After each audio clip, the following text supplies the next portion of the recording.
Nandito na po ang solusyon, pero pinapatagal pa natin.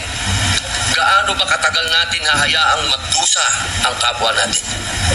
Isa pa po, ang mga panukala ukol sa pagtataas ng minimum wage ng mga manggagawa sa pribadong sektor. Hindi po nagpapahinga ang presyo ng bilihin. Ang pamasahe, pagkain, renta, lahat po ay tumataas. Pero ang sahod, naiiwan. Kailangan po nating ipaglaban ang manggagawang Pilipino. Ibigay na natin ang nararapat para sa kanila. Isa pa po, ang Revised Cooperative Code Bill na nakapasa na sa ikatlong pagbasa sa mababang kapulungan at pinagdidiskusyonan pa rin sa komite sa Senado. Ito po para sa mga magsasaka, mangingisda at maliliit na negosyante. Pinal na sana, isang boto na lang, pero naisang tabi pa. Sila po ang bumubuhay sa probinsya. Sila rin ang tunay na haligi ng lokal na ekonomiya. Bakit natin sila pinaghihintay?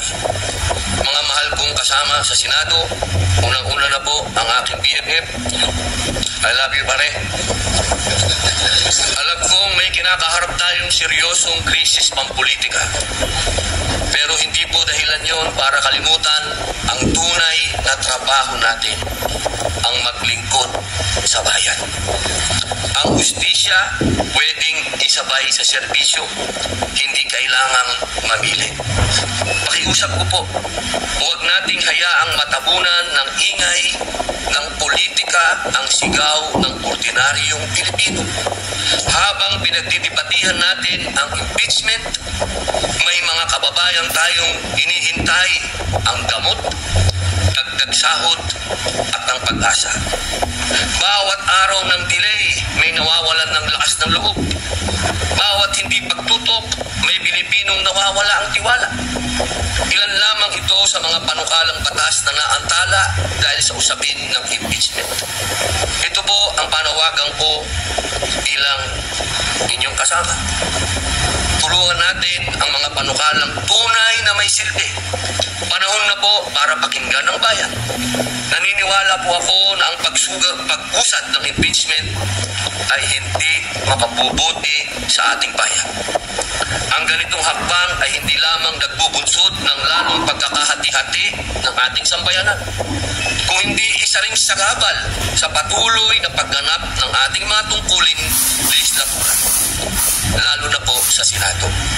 Sa halip na ituon natin ang ating oras, talino at lakas sa mga panukalang batas at programang makatutulong sa pagbangon ng ating ekonomiya at kapakanan ng mamamayan, tayo'y nalilihis sa usaping hindi agarang dapat aksyonan.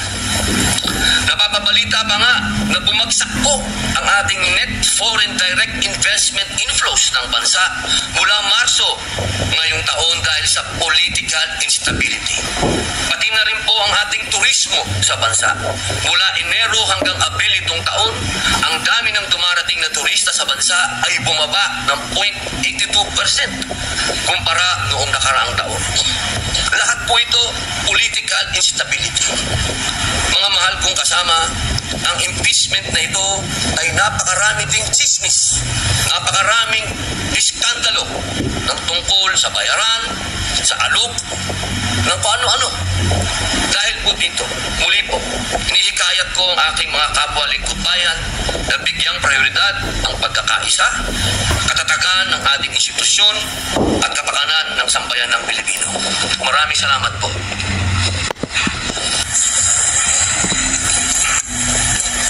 Senator, what is the pleasure of Senator Judge Pimentel? Since there is a motion, I think, Mr. President, and the motion is to dismiss the entire impeachment case. So this representation has no choice but to object to the motion. And if I can, just like the movement, if I can also now give my reasons, Mr. President. Gentlemen, before that, with the indulgence of the minority leader. What is the pleasure of Senator Judge Cayetano? Just to clarify the motion before we debate on it, because I heard Senator Bongo second, but he also stated that okay din i-remand.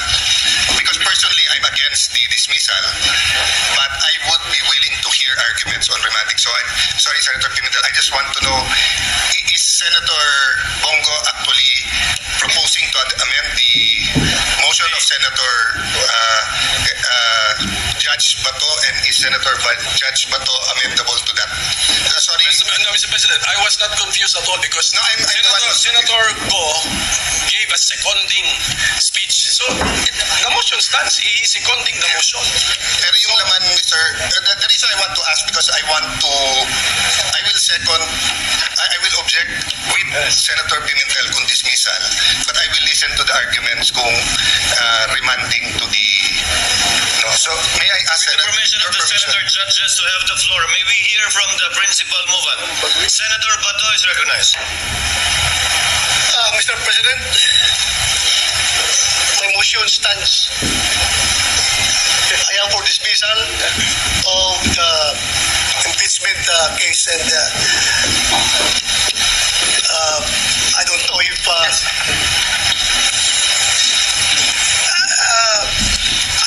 am open for discussion.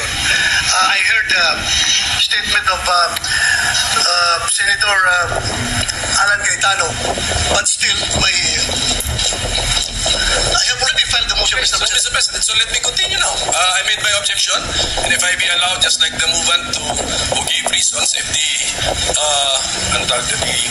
objecting part of judge can also give his reasons, Mr. President. What is the pleasure of Senator Judge Villanueva? Mr. President, this is to somehow give these representations point of view with regard to the pending motion. And as I made mention a while ago, Mr. President, I am also objecting, Mr. President, respectfully.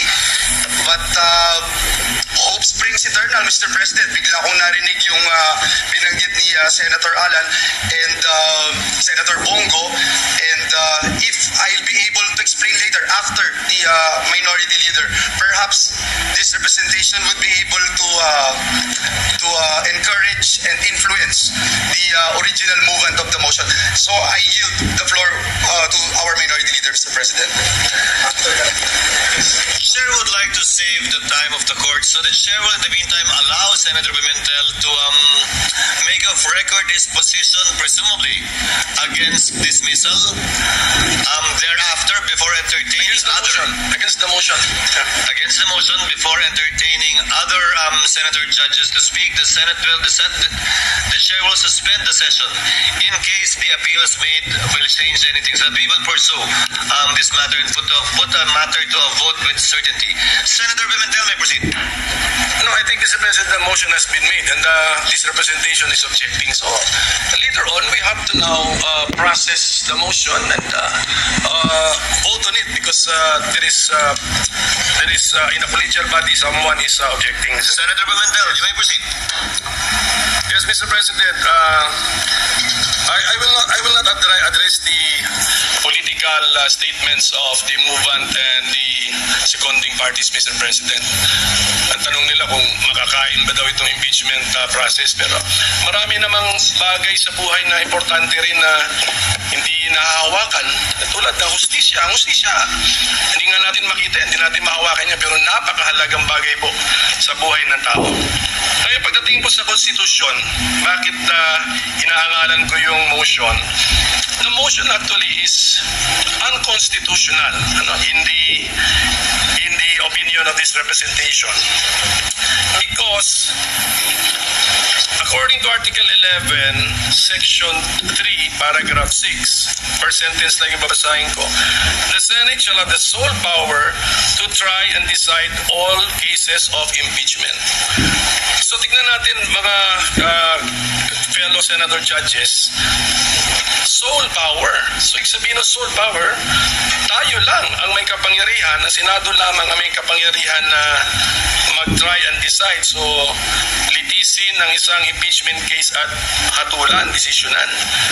Ngayon kung aayaw tayo kaagad, hindi natin na-try, ang try is litis, palabas yung mga facts para ma-apply natin yung judgment natin sa facts. Wala na na pong matatakbuhan ibang body. That's why a motion which got short the entire